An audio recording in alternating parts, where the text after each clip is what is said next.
Hello viewers, আজ আমি class 9 বাংলার নোংর কবিতা যে তোমাদের রয়েছে সেটা আমি ভালো করে বুঝিয়ে দেবো এবং পড়িয়ে দেবো। ঠিক আছে, তোমরা কিন্তু চটপট ভিডিও চলাকালীন তোমাদের টেক্সট বই খুলে বসবে এবং পড়াটা ভালো করে বুঝে নেবে। ওকে, তো দেখো নোংর লিখেছে কে? অজিত দত্ত। এই অজিত দত্ত লেখা নোংর যে কবিতাটা সেটা কোথা থেকে নেওয়া হয়েছে দেখে নাও। তো উৎস দেখো, নোংর কবিতাটি কবি অজিত দত্তের সাদা মেঘ কালো পাহাড় নামক কাব্যগ্রন্থের অন্তর্গত। ভালো করে লিখে রাখবে এটা বইয়ে, ঠিক আছে? সাদা মেঘ কালো পাহাড় এই নামক কাব্যগ্রন্থ থেকে নেওয়া হয়েছে। 1970 খ্রিস্টাব্দে প্রকাশিত এই কাব্যগ্রন্থটি কবির সর্বশেষ কাব্যগ্রন্থ। অজিত দত্তের শ্রেষ্ঠ কবিতা গ্রন্থেও নোংর কবিতাটি কিন্তু স্থান পেয়েছে। তো দেখো তিনি এই নোংর কবিতায় কি বলতে চেয়েছেন। দেখো, নোংর শব্দের অর্থ কি?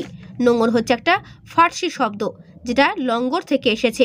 অর্থটা কি না, এর অর্থ হচ্ছে শিকল বা কাছির সঙ্গে বাঁধা লোহার অঙ্কুশ বিশেষ, ঠিক আছে, যা জলের নিচে ফেলে নৌকা আর কি বেঁধে রাখা হয়, ঠিক আছে। আর এই কবিতায় এর অর্থ হলো, কিন্তু সেটা নয়, এই কবিতায় যে অর্থটা সেটা হচ্ছে সংসারের দায় দায়িত্ব, মায়ার বন্ধন রূপী বাধা, সেটা কি এখানে নোংর হিসেবে বলছেন কবি। বোঝা গেল? এখানে নোংর কথাটার মানে কিন্তু ওই জিনিসটা নয়, এখানে নোংর কথার মানে হচ্ছে সংসারের দায় দায়িত্ব, মায়ার বন্ধন রূপী একটা বাধা, যেটা কি করে কবিকে তার সেই মায়ের বদন মানে যেখান তিনি যেতে চাইছেন আর কি, সেখানে যেতে যেতে তাকে বাধা দিচ্ছেন আর কি, জিনিসগুলো সংসারের দায় দায়িত্ব, ঠিক আছে, মায়ার বাঁধন, এগুলো কি করছে? কবিকে আটকাচ্ছেন, বাধা দিচ্ছেন। যেরকম নৌকোতে নোঙর ফেলে নৌকা চলাচল করতে পারে না, সেরকম জীবনের কিছু কিছু জিনিস থাকে যেগুলো মানুষকে এগোতে দেয় না, ঠিক আছে। তো সেটাই কিন্তু কবি এখানে তার কবিতায় বুঝিয়ে দিয়েছেন। দেখো, পাড়ি দিতে দূর সিন্ধু পারে, নোঙর গিয়েছে পড়ে তটের কিনারে। বলছে সিন্ধুতে পাড়ি দেওয়ার সময় নোঙর তটে পড়ে গিয়েছে। সারা রাত মিছে দাঁড় টানি, মিছে দাঁড় টানি। তা নোঙর যদি পড়ে যায় তার মিছেই টানা হবে, কারণ তার যতই টানো না কেন সেক্ষেত্রে তুমি কিন্তু আর যেতে পারবে না।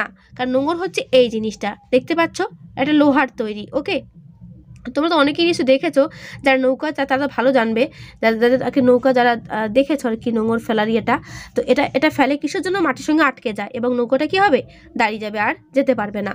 তারপর দেখো, জোয়ারের ঢেউগুলো ফুলে ফুলে ওঠে, এ তড়িতে মাথা ঠুকে সমুদ্রের দিকে তারা ছোটে। তারপর ভাটার শোষণ, স্রোতের প্রবল প্রাণ করে আরোহণ, জোয়ার ভাটায় বাধায় তটের কাছে আমার বাণিজ্য তরী বাধা পড়ে আছে। যতই না দাঁড় টানি, যতই না মাছ তুলে বাঁধি পাল, নোঙরে কাছি বাধা তবু এ নৌকা চিরকাল। নিস্তব্ধ মুহূর্তগুলি সাগর গর্জনে ওঠে কেঁপে, স্রোতের বিদ্রুপ শুনি প্রতিবার দ্বারের নিক্ষেপে। যতই তারার দিকে চেয়ে করি দিকের নিশানা, ততই বিরামহীন এই দাঁড় টানা। মানে দাঁড় টানা তার ব্যর্থ হয়ে যাচ্ছে বারবার করে, ঠিক আছে।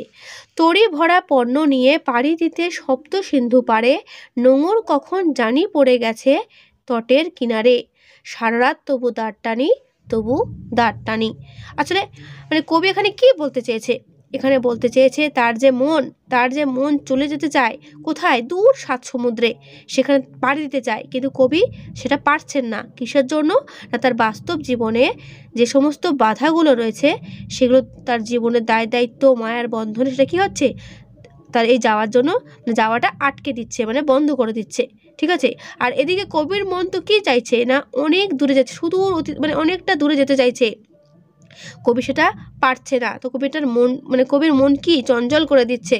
সারা রাত তিনি দাঁড় টেনে নোঙরের বাঁধন ছিঁড়ে জীবন যে তরি সেই গন্তব্যে নিয়ে যাওয়ার জন্য বারবার করে তিনি কী হচ্ছেন? ব্যর্থ হচ্ছেন। যে তিনি চাইছেন যে আমি নিজের জীবন তৈরি রেখে, মানে জীবনের যে নৌকা সেটাকে নিয়ে যাব অনেক দূরে, সেটা তিনি করে উঠতে পারছেন না। নানা স্বপ্ন, কল্পনা, ইচ্ছে জোয়ারের ঢেউয়ের মতো কবির মনের দরজায় মাথা ঠুকে যাচ্ছে, কিন্তু সে সবই কী হচ্ছে? ব্যর্থ হয়ে যাচ্ছে, কারণ তিনি তো করতে কিছু পারছেন না, তাই না? তারপর আসে ভাটার শোষণ। ভাটার শোষণে কি হয় না, কবি নিরুৎসাহ, মানে উৎসাহ হয় না, নিশ্চেষ্ট, হতাশ হয়ে পড়ে। জোয়ার ভাটায় বাধা উত্থান পতনময় জগৎ সংসারে কবির বাণিজ্য তরী অর্থাৎ জীবন বাধা পড়ে আছে। কবি যতই চেষ্টা করুন, সংসারের বাঁধন ছেঁড়ার যতই স্বপ্ন দেখুন, বাঁধনমুক্ত জীবনের কবির জীবন বন্ধনময় হয়েই সারা জীবন থেকে যাচ্ছে, অর্থাৎ তিনি বন্ধনই আটকে যাচ্ছেন। সময়ের স্রোত তাকে বিদ্রুপ করে, তবু কবির স্বপ্ন দেখা থামে না। এদিকে তিনি বন্ধনে আবদ্ধ, তবু তার স্বপ্ন দেখা থামছে না। স্থির গণ্ডিবদ্ধ জীবন থেকে মুক্তির একটা তীব্র আকাঙ্ক্ষা, মানে এরকম একটা জীবন, গণ্ডিবদ্ধ জীবন, বাঁধাধরা জীবন, সেখান থেকে কবি চাইছে মুক্তি দেখতে। সেই যে আকাঙ্ক্ষাটা, মনে তার যে সেই ইচ্ছা, তীব্র যে ইচ্ছাটা, সেই আকাঙ্ক্ষা সারা জীবন মানে সবসময় কি থাকলো, অপূর্ণই থাকলো। আর সেই যে অপূর্ণ থাকার যে কষ্ট, যে বেদনা, সেটাই কিন্তু কবি অজিত দত্ত এই নোঙর কবিতায় বোঝাতে চেয়েছেন। বুঝতে পারলে নোঙর কবিতার বৈশিষ্ট্যটা কি কি কবি এখানে বলতে চেয়েছেন, মেন কি উদ্দেশ্য নোঙর কবিতার, এটাই হলো। ঠিক আছে, তোমরা কিন্তু বাড়িতে ভালো করে বইটা খুলে আমি যেভাবে তোমাদেরকে বোঝালাম এটা ভালো করে শুনবে, দেখবে নোঙর কবিতাটা তোমরা খুব ভালো করে বুঝে যাবে। এখানে কবির মূল উদ্দেশ্য হচ্ছে, কবি যে চাইছেন তার জীবনটাকে সমস্ত বাধা থেকে ছাড়িয়ে নিয়ে আরও 7 সমুদ্রে পাড়ি দিতে, নিজেকে মুক্তি করতে, কিন্তু কবি শত চেষ্টা করে হলেও সেটা পারছেন না। কিসের জন্য না, সংসারের দায়বদ্ধতা, মায়ার বন্ধন, এগুলো তো তাকে কী করছে, আটকে রাখছে। কার মতো, নোঙরের মতো। ঠিক আছে, নোঙরের কাজ করছে সেই জিনিসগুলো।